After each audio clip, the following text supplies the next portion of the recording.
welcome to another installment of The Legal Dish with myself, Kunz. Today I have with me Victoria Mnisi, who is a business compliance officer in corporate and investment banking at Standard Bank. Good afternoon, Victoria. Hi, Quinn. How are you today? I'm good, thanks, and you? Thank you so much for blessing us with your time. I honestly believe that you have a deep story to tell that can inspire quite a few people, and even if it's not necessarily someone who has their aspirations in law, but I think it will validate that, despite your circumstances, your dreams are valid. So I really appreciate your time today. Thank you. I'm very honored that I'm one of the people that you thought about, and I'm so more honored that my story will be able to help many more young black ladies out there who really want to progress, and who are actually looking for something to do in their careers, and it's possible. It is possible really for anyone. She is proof, guys, that it is possible. She's working in one of the biggest banks in the country, but we'll get into all of that. Before all of that, I happen to know Queenie. Oh, sorry. So I'm going to keep saying Queenie by mistake because I know her from varsity. We actually went to the same raise, and our raise, you get a nickname upon arrival. So hers was Queen, mine was Wednesday. We're not even going to go into why we got those names. We studied law together. We're at the same race, which is called Lebone. Shout out Lebone. I actually chose Lebone because it was the only race that allowed you to have your own room from first year. Why did you choose Lebone? That was also one of the reasons. I didn't want to share my space with anyone. I didn't want anyone to disturb me from studying because guys, she was serious this one, hey? Like, if Queenie's going to the library, you are not going to deter her from her plans. Like, she was proper serious. So anyway, that's our little background, where I know Queen from, Victoria. So Victoria, before we get into the nitty-gritty of it, if you could just give us a bit of insight into your background. What kind of kid were you? How did you grow up? Just give us a little bit of that insight. Okay, so I was born in Ekhureleni in Mpumalanga. I was raised by a single parent, my mother. So we came to Joburg, and then I lived with my grandmother, who was a domestic worker. So I basically grew up where she worked. To a wonderful Jewish family. They've always been my family as well. They've always been there through every stage of my career. And then my grandmother had bought a house in Vosloorus, so I only moved to Vosloorus like a bit later on. Like maybe at the age of 9, 10. But so I stayed with my grandmother. Even having my mom around, I still lived with my grandmother. Oh, so umwana yes, like proper, like totally. Yeah. So my mother passed away when I was 15. I was in grade 9. It was really hard. It was really hard. I mean, I don't have a relationship with my father. He just calls me here and then, so he's basically just just there in the background. And then so living in Vosloorus with my uncle, because my grandmother lived like in Sandton where she worked.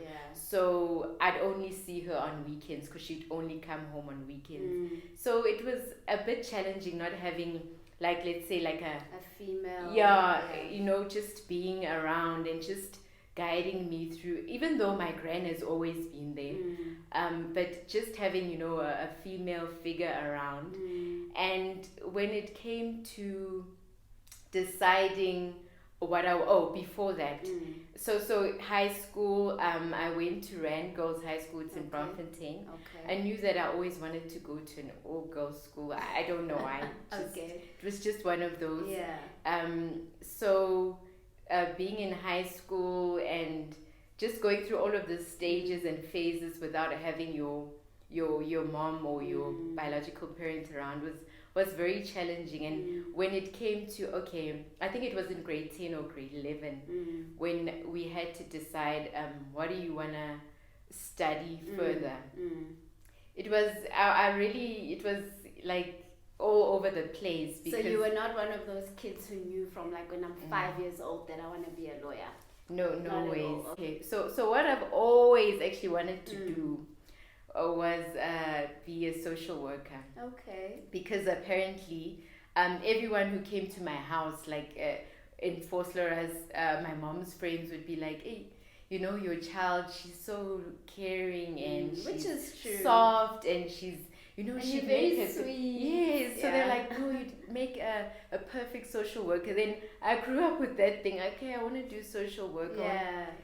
And then I tried to ask around, and you know, when they were like, you won't make money, I was like, ish. Ooh, I want to make Victoria. money. I want to make money. I don't know what I want to do, but I want to make money. Yeah. So I think law was just like, okay, the next best thing. Okay. I think in grade 10, when we could choose subjects that we want to do up until matric, like your history was one of the subjects. Like I did a lot of like theory-based subjects. Okay. So I thought, okay, if I'm like doing well in these theory type of subjects, then I could probably, I might as well, you know, when they say, no, when you're a lawyer or while you're studying law, it's those big books and this and that. So I was like, I can do this. I mean, I'm busy with history, so I'll cope. So it was just like that. I didn't even think about it that much, but I knew that I wanted to make money. And I knew social work was not going to get me very far. Oh, Victoria, like you were not about that broke life. No, like, not at all. As much as I'm like, you know, I fit the proper description of a social worker, but I was like, Yeah. And then, okay, so then you register for law, and then you go to UJ. Shout out UJ. And then you start to get into the legal subjects or the legal modules. Which of those were your favorites and which ones did you hate? And also at what point in your degree did you start thinking, okay, I'm on the right track here, this is the profession that I want to be in? Or were you still confused while you were studying? Hey, I was, to be honest, I was just like, we're just going with the flow. Yeah. But I liked, so I remember in first year, we chose non-legal subjects. So I did psychology. By the way, so you did an LLB, ne? Yes. Okay, so you didn't do BCom law or BA law or anything. You went straight into the LLB. Okay. Yes. And that's how many years that you did? 4 years. So you did it in record time? Yes. Okay. Because I knew, I was like, I don't want to complicate things. I know I came here to do an LLB and that is what I'm going to do. Yeah. Nothing more, nothing less. So one of the non-legal subjects that I really enjoyed was like psychology. Okay. The legal subjects. Which one was your favorite? I'd say law of persons. Yeah, law of persons was interesting. Hey? Law of persons. Yes. And the family. When you did that. Yeah. Yes. Yeah, no, that was really like, okay. Yeah. I think that what made it so interesting, and that's how I got into law, was attending a law of persons lecture, is that it just showed you how the law applies to every part of life. Like every little thing has law in it. Yes. Yeah, so I agree with you there. And then which one was your worst module? My word was this. It was international law. I can't remember if it was private or public, but So now you've got your LLB degree. Did you know what you want to do with your degree? So, to be honest, no. I didn't know what I want to do with my degree. And I was very privileged in that, as I had mentioned earlier, that my grandmother was a domestic worker for a Jewish family. So one of the family members was friends with a partner at a small to medium-sized law firm. Okay. So they spoke to the partner, and I started doing my vacation work in 2006 December. Okay. So that was in your first year of studies? Yes. Okay. Yes. Right. And it's not like it's something that I had planned to do. But I think just because my grandmother's former employer just saw how determined I was, and he just wanted to, you know, just put me at the right place and ensure that it was also a way of seeing whether I really want to do this and whether it's fit for me. I'm the right fit for, you know, this what profession. you're studying, yeah. Yes. And I think that's a very pertinent point. One, in the sense of, and this is the thread I've gotten all through the interviews, get plugged in as soon as possible. So, I mean, you did your back work within your first year of doing your degree, which I think is important in that you get a sense of what the nitty-gritty of being a lawyer actually is. And when you come back to varsity, did you not find that when you were now going through the theoretical work, you had a more wider and practical view of what you're studying instead of just cramming? Like, you have an idea of where you're going to use this. But also, another point that I think is important from what you've said is that as much as you were lucky enough to have a connection to get you in, you showed drive, you showed determination, and they saw something in you that caused them to want to invest further in you. So I think that's very important. Like, even if you have a stepping stone, still put your best foot forward, be hungry for what you want, etc. That firm did a lot of road accident fund work. Okay. So it was motor vehicle accidents. And then, as you had said earlier, when I went back to varsity, I remember, I think it was the law, civil law. Yeah. Yes. Civil procedure. Civil procedure, Yes. sorry. So at least I knew that, oh, okay, this is what happens after here. This is why we do this. It made a lot of sense. And once you serve this, you have 15 days to file that, and etc. etc. Okay, all right. Now you decide, okay, I want to become an attorney. Your next step is to find articles. How was that journey for you? How did you find articles? Did you end up doing your articles in that same firm? Did you apply elsewhere? What did you do? So even though I was doing a vacation work at that law firm, I still had to go through the interview process. So I did the interview, and the articles were guaranteed, but I guess it was them seeing the drive, and they just wanted to make everything official, and they wanted me to go through the formal process. So I got my articles at that firm.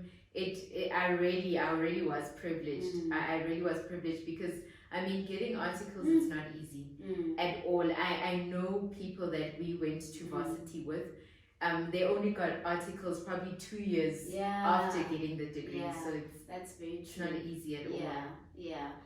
Okay, and then now you're in the firm and you're doing your articles. You're going from waking up at 10 o'clock some days and you only have 2 lectures. Whether you come to class or not, there's no one's going to sit on your neck.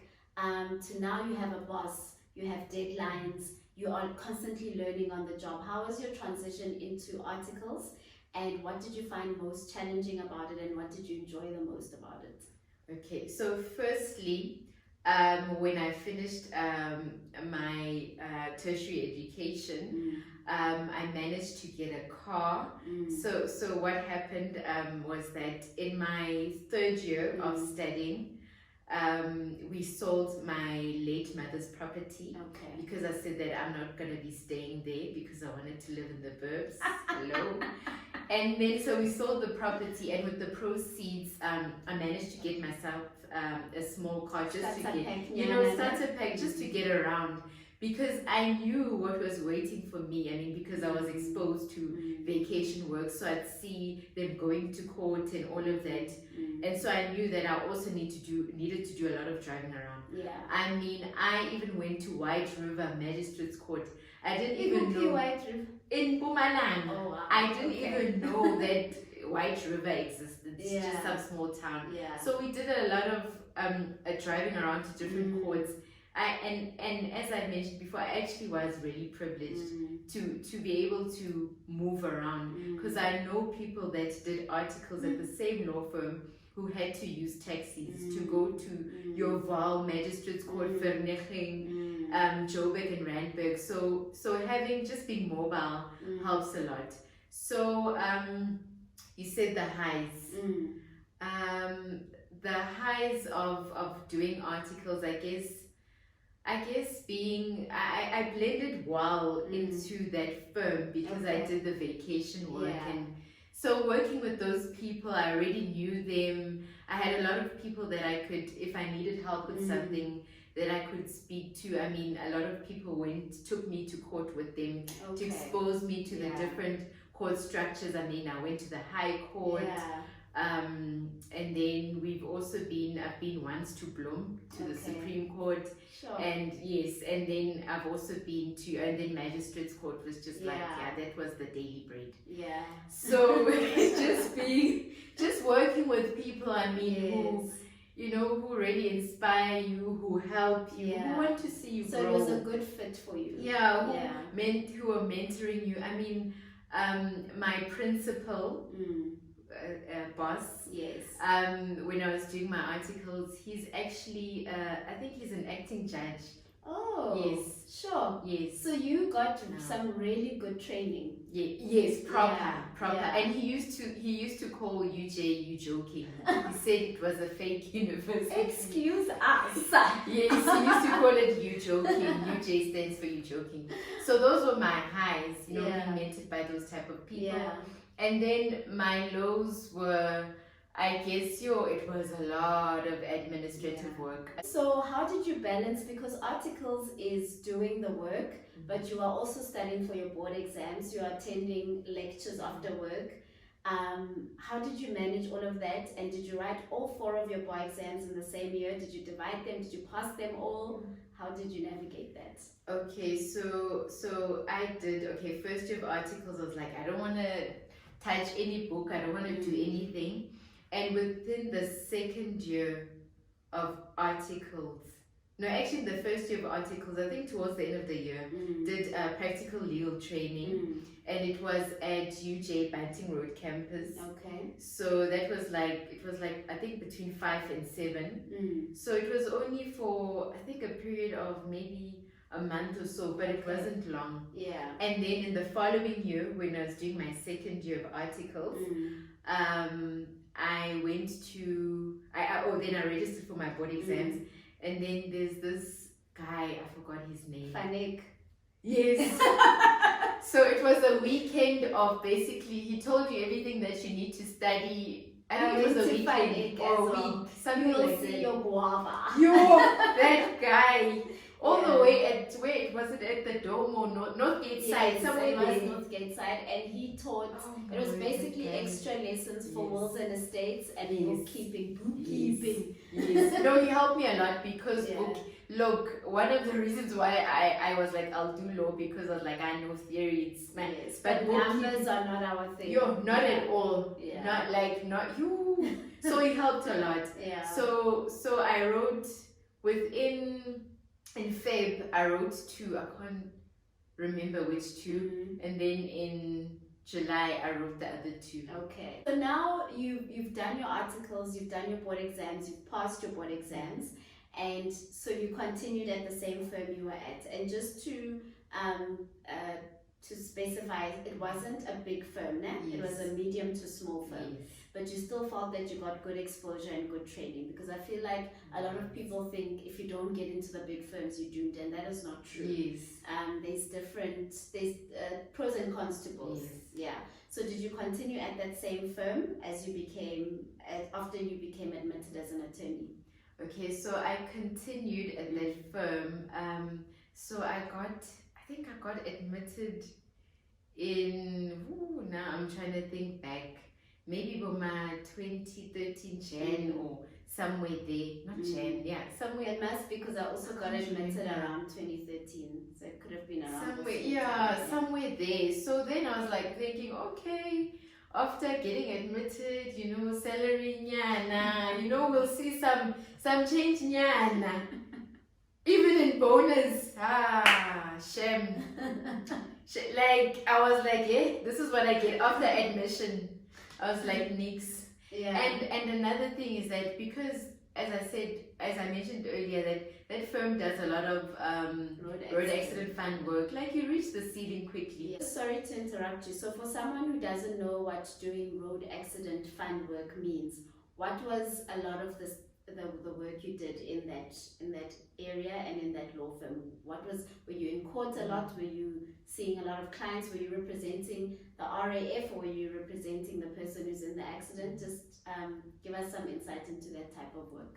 Okay, so the law firm was on the panel of attorneys, so they represented the road accident fund. So we had a lot of we'd go to court a lot, magistrate court, so Pretoria, Maj, a lot of Randburg and Joburg, and then just writing. We had to do for each and every of those matters that came from the road accident fund, because they instructed us we'd have to do legal opinions. So a lot of reading on the type of injuries. And a legal opinion is? Yes. So a legal opinion is basically you'll state the facts of the case or the accident in this regard. So the accident, where the accident happened, who got injured, what the extent of the injury. So that's very important because the extent of the injury is quantified.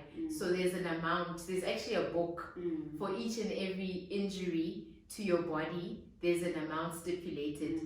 So we had to go through of how much you can claim. Yeah. Of how much you can claim. And so we had to do a lot of that, and in most cases, because we represented the road accident fund, we wanted to give the plaintiff's attorneys less than what they're asking. Exactly, because we're trying to save the road accident. The road accident. We're trying to defend them. We say we'd do a lot of settlement in court. So you're doing this RAF work, and then at some point you feel like you've reached the ceiling.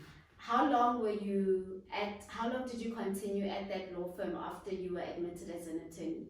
So I think I continued for about a year, if I'm not mistaken, because then I was applying. And then I came across a vacancy for Ekhureleni. So Ekhureleni is a metropolitan municipality in the East Rand. So I was like, do I want to work for government? But they say government people are lazy and perceptions. And sorry, I work for government. Okay. No, but yours is different. Yours is different. I know what you mean. So, and then I was like, what, let me just give it a try. It was for a legal advisor. And then, so I met all the requirements. I mean, I had an LLB degree. I was an admitted attorney. And maybe the experience, I didn't have experience because it was in housing and property department, which was based in Germiston. It was corporate legal services. That was the head office. Okay. So then I applied, and then you mentioned that you met the requirements, which included LLB and being an admitted attorney. One of the questions I recently got was, if I want to be a legal advisor, do I need to do my articles, and do I need to be admitted? So would you say yes, it's beneficial, but not every company necessarily requires that, but generally that is what they're looking for, because they want someone who does have experience in the law to that depth. Would you say so? So I'd say it is beneficial because I know when I had joined Ekhureleni already, there was a lady who actually wasn't admitted, but she had been a legal advisor there for about 4 years or so. Okay, so she had experience on her side. Yes. So experience really help. I mean, admission really helps a lot, because I remember at the interview they ask you a lot of the questions based on what you do, court procedure. That was just I was like acing those responses to the interview. So you were a legal advisor at Ekhureleni, and then you later on moved to Nedbank, if I'm not mistaken. And what were you doing at Nedbank? During that time, actually, I actually registered for my LLM before I left the law firm. Oh, okay, I see. Yes, and in commercial law. Okay, so that's your master's. Yes, yes. And why the switch to commercial law? Because, as I said, I registered for it while I was at the law firm. I was like, I don't want to do this RAF stuff forever. I want to expose myself to commerce. I'd love to work for a bank one day. Okay. So, but then I went to Ekhureleni because it was a different environment. It was legal advice.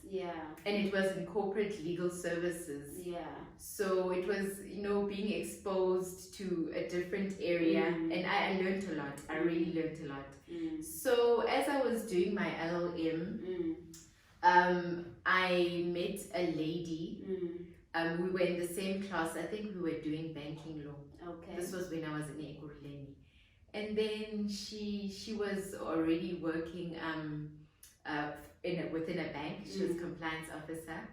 And she was like, I'm looking for someone, blah, blah, blah. And I was like, okay, please send me the details and whatnot. We went through the HC process and stuff. The what process? Sorry, did I say? We went through the whole process, the interview process with human resources, human capital HC, acronyms. So, we use a lot of acronyms in the bank. So went through the process, and then we got to the stage where we needed to do psychometrics.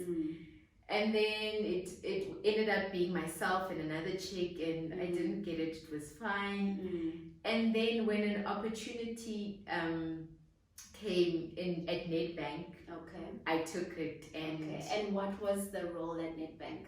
So it was for a compliance officer within corporate banking. So I was reporting to the head of compliance. Yes. What does a compliance officer do? What were you doing at Nedbank, and then we'll come to what you're doing now. But just in general, someone who's looking into compliance, what is the bulk of the kind of work that you do?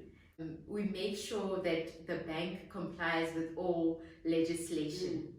So they call us the gatekeepers because, they say everything needs to go through compliance. And we are very sticklers. So they say we halt the process. We don't want things to happen seamlessly, but we ensure that we save the bank from any reputational risk. So and then a bigger mistake later on.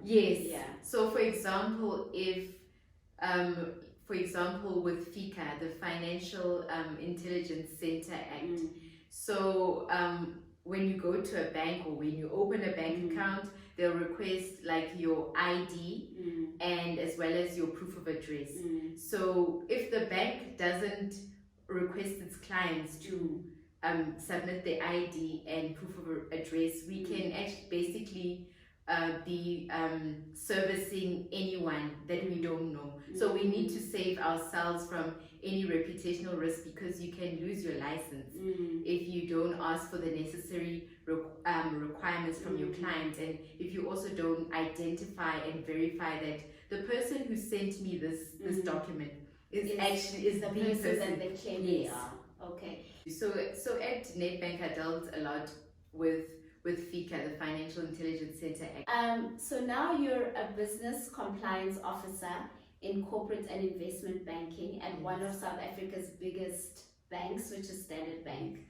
What does a business compliance officer do? Okay, so I work within TPS, Transactional Products and Services.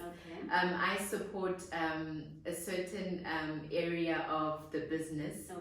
And I ensure, just as I did in Nedbank, that business area complies with the requirements of the different pieces of legislation that we need to comply with. I mean, the main ones, it is the Financial Intelligence Center Act and POPI, the Protection of Personal Information. So it's across various pieces of legislation which are related to corporate and investment banking environment. So as I said, we do a lot of ensuring that the bank complies with all the requirements, compliance requirements, so that the bank doesn't have to, pay any penalties or face any reputational risk. It is quite a lot of work, because I think the challenge that we have as compliance officers is that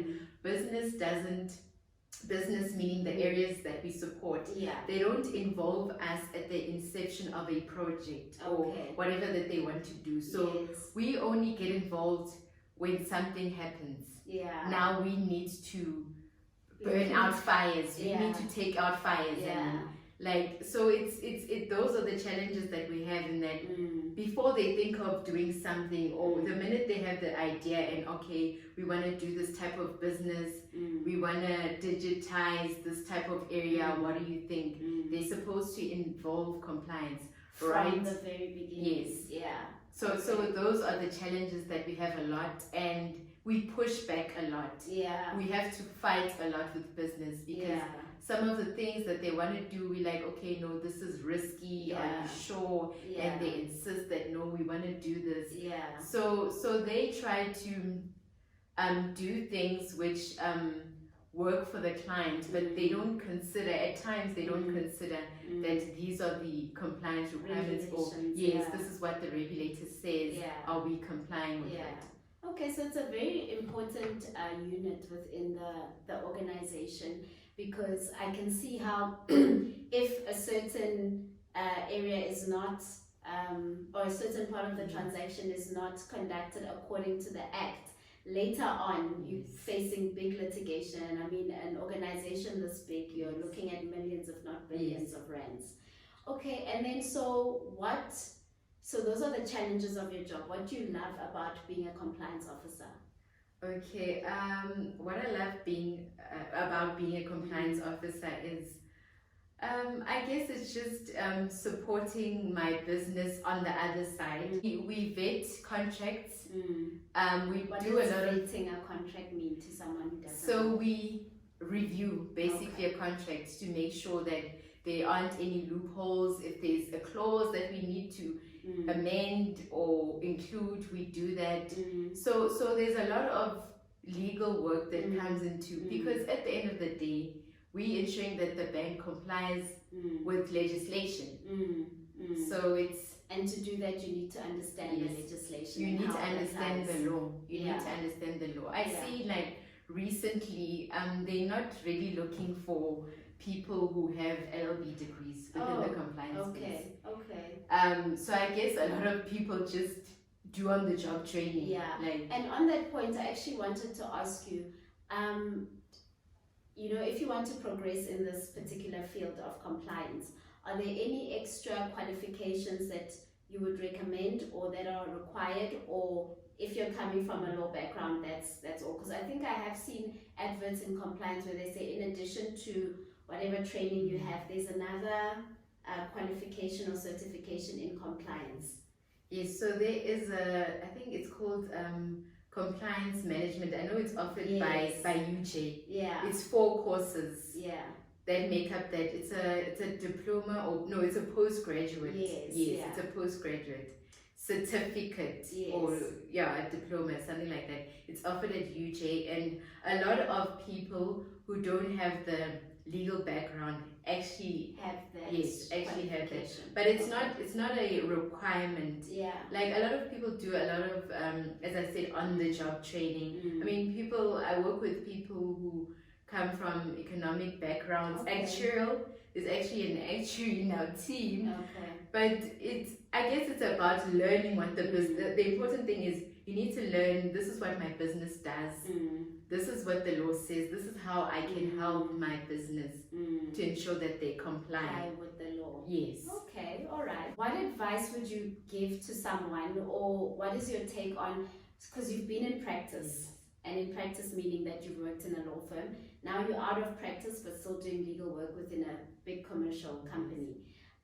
What type of person would you say should be in practice versus someone who is out of practice, like working within an organization such as this?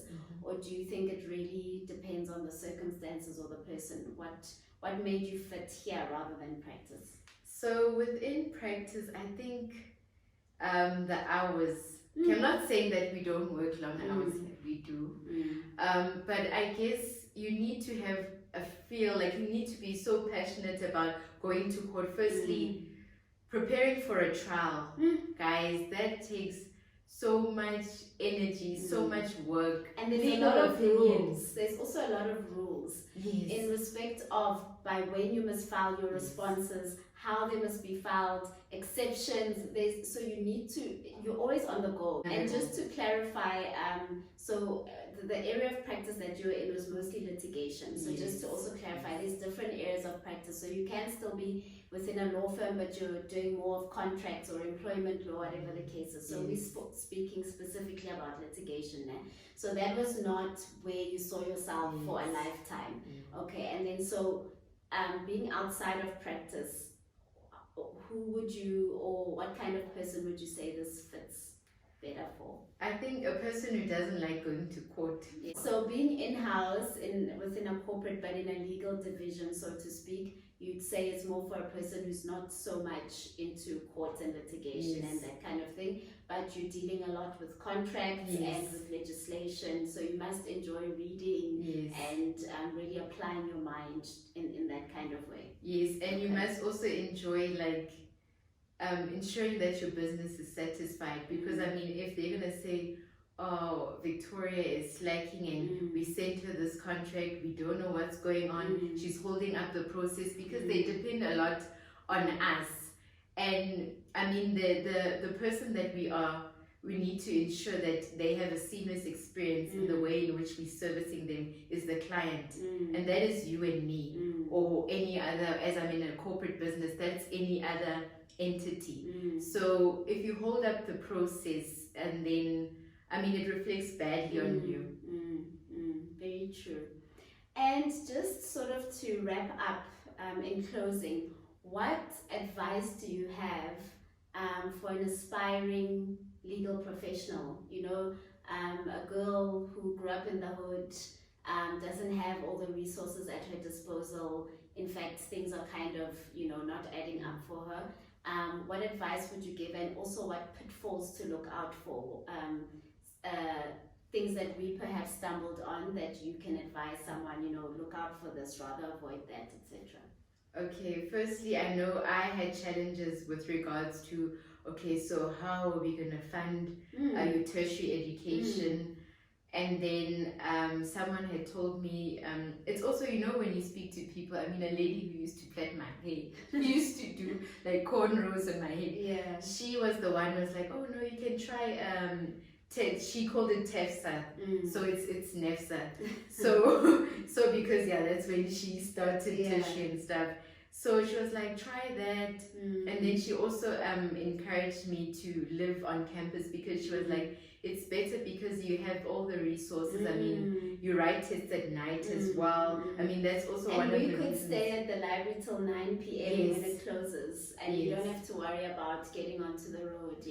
Exactly. I mean, I lived in Vosloorus, so in my first year, I was just traveling. First year of varsity, I did a lot of traveling between Auckland Park and Vosloorus, and we wrote tests late at night. So just being on campus, applying for NEFSAs, making sure that you qualify. Because another thing is, even if you apply for NEFSAs, you have to, your marks need to be good. Your matric marks. I'm so glad you're mentioning that.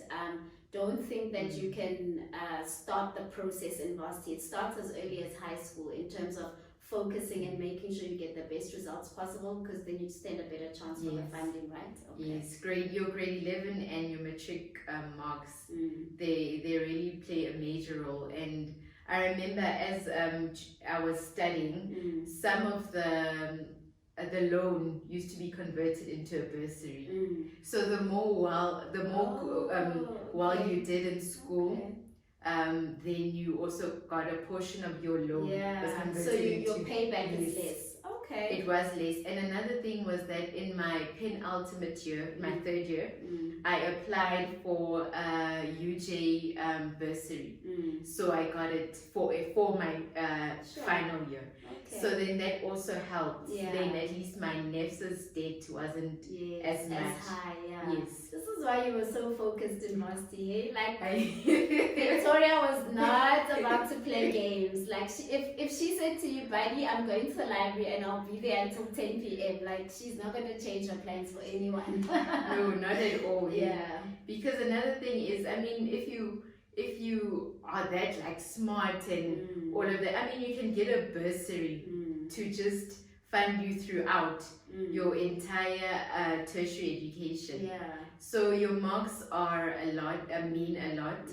And I also think that starting vacation work as early as possible is very important, because you don't want to get to your third year or final year and realize that I don't have articles, and by then it's too late, and then you don't want to go back home and now you're not doing anything and you're just staying at home waiting for articles. And another thing is, I know most people, some of whom I work with, they didn't go through the article route. Okay. So after their LLB, they applied for graduate programs at banks, and other institutions, and then from there on, they do. I know people who do compliance work. If you want to become an attorney or advocate, you should go through the article route. But if you want to do your LLB degree and venture into other avenues, you can do that. Just also doing research earlier on is very important, because you don't want to get to the last day of your final exam and then you're like, you don't have a plan. I'm not sure what I'm going to do afterwards. Yeah. So make sure that within, actually as early as your second year, third year, do your research and okay, maybe I want to become whatever, a legal advisor or compliance officer. Just explore your avenues, and also try and get someone who can mentor you. You also, your personality. You know that okay, I'm this type of person, because I want to be honest, I mean, I'm in compliance and it needs a person with thick skin. I don't want to lie, you can't be a pushover in this type of role, because then you agree with business on anything. Before we wrap up, just very briefly, any side hustles that you maybe do on the side when you're not at work? Of course. So I'm a church girl, granny's girl. So there was one lady from church, the Memorudi, the pastor's wife. Because she knew that I did law, and I think I was an attorney at the time, or whatever that was going on. I was a legal advisor at the time, and she was like, can you please come and be one of the speakers at a women's conference? And then she said, these are the topics we would like to speak about. And then I included a friend of mine, Victoria Mnisi. She has her own law firm, and she's exposed to a lot of the topics that she wanted us to discuss. And then we did that, and there are a lot of women who actually don't know what avenues they can follow. They have a lot of legal challenges, or they are in situationships that they don't know how to get out of. So we actually took them through that, and we're not expecting to get paid. It's just trying to help people. Remember, Mudumelo also gave a list of organizations that you can contact, because not everyone has the funds to pay for an attorney. So there are organizations that give that kind of guidance. I think that's very important, that as you rise, lift someone up. And what you're also speaking on is pro bono work. That yes, we have our work that we are paid for, but there are people who don't have access to those attorneys. So thank you for mentioning that as well. And I just want to take this opportunity to thank you so much. You've given us so much insight into, I mean, I'm even well schooled now on what a compliance officer does.